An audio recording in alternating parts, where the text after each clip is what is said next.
ঢোল বাজার মাধ্যমে মুহররম পালন করা যাবে না, নাচ গান করার মাধ্যমে মুহররম পালন করা যাবে না, লাঠি খেলার মাধ্যমে মুহররম পালন করা যাবে না, তলোয়ার চালার মাধ্যমে মুহররম পালন করা যাবে না, তাজিয়া তৈরি করার মাধ্যমে মুহররম পালন করা যাবে না, বাজার লাগানোর মাধ্যমে মুহররম পালন করা যাবে না, আর দৌড়া হারমান্নতের মাধ্যমে মুহররম পালন করা যাবে।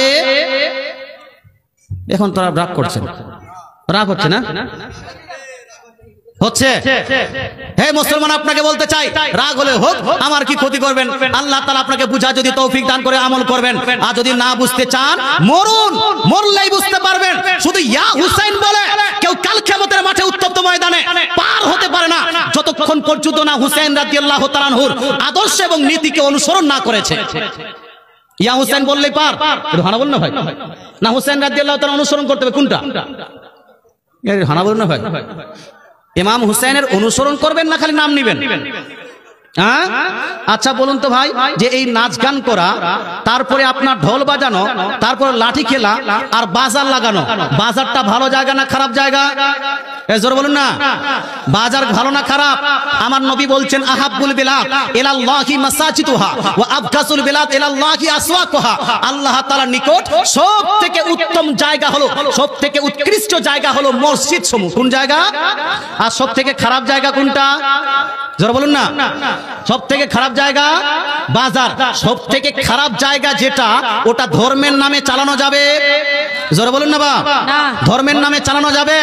তো ধর্মের নামে যদি চালানো না যায়, মুহররমের নামে, তোমার আব্বার নামে মারা গেছে, ইন্তেকাল করেছে, ইনশাআল্লাহ তাআলা দোয়া করছে তোমার আব্বার নামে, মইনুর নামে, ইনশাআল্লাহ। হে ব্রাদার, বলতে চাই, সবথেকে নিকৃষ্ট জায়গা, সবথেকে খারাপ জায়গা আমার নবী বলেছেন বাজার। যদি সবথেকে নিকৃষ্ট জায়গা বাজার হয়, এই বাজারটা ধর্মের নামে চালানো যাবে না। মসজিদ চালানো যাবে, জিকির চালানো যাবে, দোয়া চালানো যাবে, ফাতিহা চালানো যাবে, কিন্তু বাজার কোনোদিনে ধর্মের নামে চালানো যাবে না। মাজার চালানো ধর্মের নামে জায়েজ আছে, কিন্তু মাজারের নামে বাজার চালানো জায়েজ আছে? জোরে বলুন না বাবা। বাজার চালানো যায় আছে কতটুকু ভাই? মুহররমের নামে যেটা আপনি 7 দিনে, 8 দিনে, 9 দিনে, 10 দিনে যেই বাজারগুলো তৈরি করেন, এই বাজারগুলো কিন্তু শরীয়তের আধারে জায়েজ নয়। যারা নিজেকে সুন্নি বলে দাবি করেন, যারা নিজেকে সুন্নি, আসল সুন্নি বলে দাবি করেন, নবীর যদি প্রেমিক হতে চান, নবীর যদি সাচ্চা পাক্কা দিওয়ানা হতে চান, ইমাম হুসাইন রাদিয়াল্লাহু তাআলা আনহু যদি সাচ্চা পাক্কা দিওয়ানা হতে চান, তাহলে এই বাজারটাকে বন্ধ করতে হবে, এই আপনার মুহররমের খেলতামাশাকে বন্ধ করতে হবে। মুহররমের নামে যেটা আমাদের ইসলাম সিস্টেম দিয়ে সেই সিস্টেমে আমাদেরকে আমল করতে হবে। করা যাবে বাপ? ইসলামের উপর আমল করা যাবে? হারামটাকে বর্জন করা যাবে? নাজায়েজকে বর্জন করা যাবে কি যাবে না? যারা বলছেন হুজুর আগামীতে আমরা ইসলামের নিয়ম নীতিকে ফলো করে মুহররমের দিনগুলো পালন করব, ইমাম হুসাইনের অনুসরণ করে মুহররমের দিনগুলো পালন করব, তারা একটু হাত তুলে বলুন না ইয়া হুসেন।